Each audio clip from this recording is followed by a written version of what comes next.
मध्यम वर्गीय परिवार की सुबहें अक्सर रसोई की खटर-पटर से शुरू होती हैं।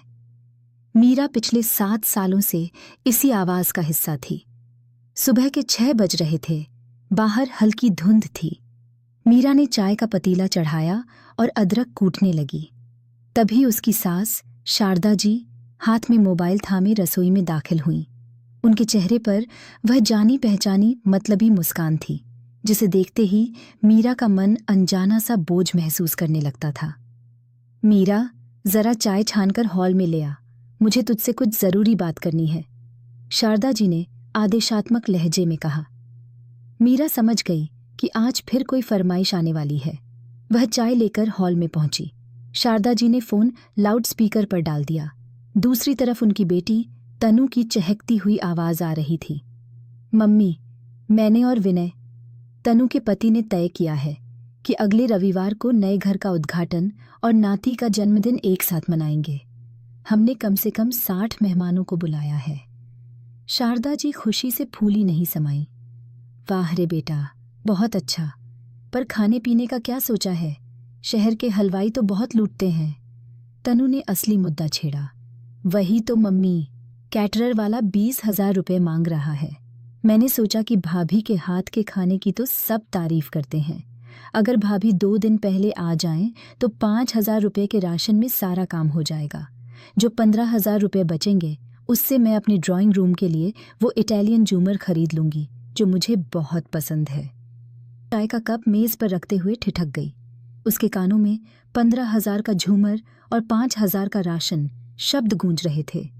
उसकी मेहनत को कितनी आसानी से रुपयों में तौल दिया गया था। शारदा जी ने मीरा की तरफ देखा भी नहीं और कह दिया, अरे तू फिक्र मत कर तनु, तेरी भाभी तो है ही ऐसी, अपनों के लिए जान छिड़कती है, वो आ जाएगी। मीरा कुछ कहना चाहती थी, लेकिन उसके गले में शब्द फंस गए। वह वापस रसोई में चली गई, जहां चूल्हे की गर्मी उसे आज पहले से कहीं ज्यादा चुभ रही थी। काम करते हुए मीरा का दिमाग पुरानी यादों में चला गया। 2 साल पहले की बात है, जब तनु के ससुर की बरसी थी। मीरा उस वक्त 3 महीने की गर्भवती थी और उसकी तबीयत ठीक नहीं रहती थी। फिर भी शारदा जी के दबाव में वह तनु के घर गई। 3 दिनों तक उसने लगातार 60 लोगों के लिए खाना बनाया, पूरियां तलीं और बर्तन तक साफ किए। काम खत्म होने के बाद जब मेहमान चले गए तो तनु ने उसे एक पॉलीथीन थमाई और कहा, भाभी, ये मेरी एक पुरानी सिल्क की साड़ी है, बस 2 बार पहनी है, अब मुझे फिट नहीं आती तो मैंने सोचा आपको दे दूं।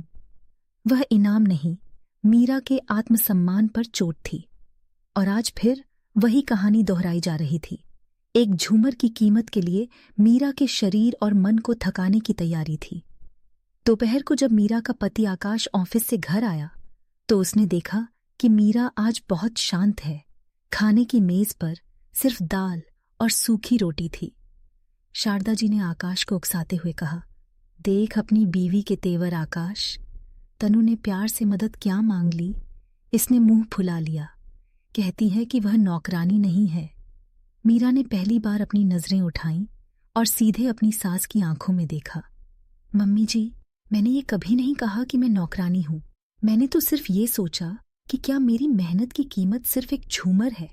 अगर तनु दीदी के पास 15,000 का झूमर खरीदने के पैसे हैं तो क्या उनके पास अपनों को खाना खिलाने के लिए 20,000 नहीं ही हैं? आकाश खामोश रहा। वह अपनी मां और पत्नी के बीच हमेशा पिसता था, लेकिन आज मीरा की बातों में एक अलग तरह का दर्द और सच्चाई थी। अगले 3 दिन घर में भारी चुप्पी छाई रही। शारदा जी ने मीरा से बात करना बंद कर दिया था, यह सोचकर कि मीरा डर जाएगी और माफी मांगकर तनु के घर जाने को तैयार हो जाएगी। लेकिन मीरा ने इस बार हार न मानने का फैसला कर लिया था। रविवार से 2 दिन पहले यानी शुक्रवार की सुबह शारदा जी ने मीरा का बैग निकालकर आंगन में रख दिया। बस की टिकट मंगवा ली है आकाश ने, दोपहर को निकलना है। मीरा ने शांति से बैग उठाया और वापस अलमारी में रख दिया। मैं नहीं जा रही हूं माँ जी, मीरा की आवाज में एक अजीब सा ठहराव था। क्या? शारदा जी चिल्लाईं। तेरी हिम्मत कैसे हुई? खानदान में नाक कटवाएगी मेरी? मीरा ने अलमारी से अपनी सबसे सुंदर बनारसी साड़ी निकाली और बेड पर रख दी। मैं तनु दीदी के घर जाऊंगी, लेकिन आज नहीं, रविवार की शाम को। और मैं वहां रसोई में नहीं, बल्कि सोफे पर मेहमानों के बीच बैठूंगी। अगर उन्हें खाना बनवाना है तो वो कैटरर को 20,000 रुपए दे दें। मेरी मेहनत मुफ्त की नहीं है। आकाश कमरे के दरवाजे पर खड़ा यह सब सुन रहा था। शारदा जी ने उसे देखा। आकाश, देख अपनी पत्नी को कैसी जबान चला रही है। आकाश अंदर आया और अपनी माँ के हाथ में 5,000 रुपए रखे। मम्मी, ये लीजिए, तनु से कहिए कि वो कैटरर को बुक कर ले। बाकी के 15,000 वो अपनी बचत से दे दे। आखिर उसे झूमर चाहिए तो कीमत भी उसे ही चुकानी होगी। मीरा को झूमर की शोभा बढ़ाने वाला कांच मत समझिए, वो इस घर की नींव है। शारदा जी हक्की बक्की रह गईं। अपना बेटा आज अपनी पत्नी के स्वाभिमान के साथ खड़ा था। रविवार का दिन आ गया। तनु के नए घर में सजावट देखते ही बन रही थी। हालांकि तनु का चेहरा उतरा हुआ था। उसे आखिरी वक्त पर 20,000 रुपए देकर एक स्थानीय कैटरर को बुलाना पड़ा था, जिसके कारण उसके इटालियन झूमर का बजट बिगड़ गया था। वह बार बार अपनी माँ को फोन करके कोस रही थी। मम्मी, भाभी ने इस बार जो किया है ना, मैं उसे कभी नहीं भूलूंगी। मेरी इतनी बचत बेकार हो गई। उधर मीरा के घर में माहौल बिल्कुल अलग था। शारदा जी गुस्से में तैयार होकर आकाश के साथ पहले ही तनु के घर निकल गई थीं। उन्हें लगा था कि मीरा अपनी बात पर अड़ी रहेगी और घर पर ही रुक जाएगी। शाम के 7 बज रहे थे। तनु के घर मेहमानों का आना शुरू हो गया था। तभी दरवाजे पर एक ऑटो रुका। शारदा जी और तनु की नजरें दरवाजे पर ही थीं। उन्हें लगा शायद मीरा अपनी सादगी में आएगी और आते ही रसोई की तरफ भागकर अपनी गलती सुधारेगी। लेकिन जब मीरा अंदर आई तो पूरा हॉल शांत हो गया। मीरा ने गहरे नीले रंग की बनारसी साड़ी पहनी थी। बालों का सलीके से जुड़ा बनाया था, जिसमें मोगरे का गजरा महक रहा था। उसके चेहरे पर वह थकान नहीं थी जो अक्सर तनु के घर आने पर होती थी, बल्कि एक चमक और आत्मविश्वास था। वह हाथ में एक सुंदर सा उपहार लेकर मुस्कुराते हुए अंदर आई। तनु उसके पास झपटते हुए पहुंची और धीरे से फुसफुसाकर बोली, भाभी, आप अब आ रही हैं? आपको पता है रायता अभी तक ठीक से बना नहीं है। वो कैटरर वाले ढंग से काम नहीं कर रहे। जाइए ना, जरा देख लीजिए। मीरा ने बहुत ही विनम्रता से मुस्कुराते हुए जवाब दिया, अरे तनु, आज तो तुम्हारा इतना बड़ा दिन है और मैं तो यहाँ तुम्हारी बड़ी भाभी और एक मेहमान के नाते आई हूँ। आज मैं रसोई की नहीं, इस महफिल की रौनक बनूंगी। रायता जैसा भी बना हो, मेहमान समझ जाएंगे कि कैटरर का काम ऐसा ही होता है।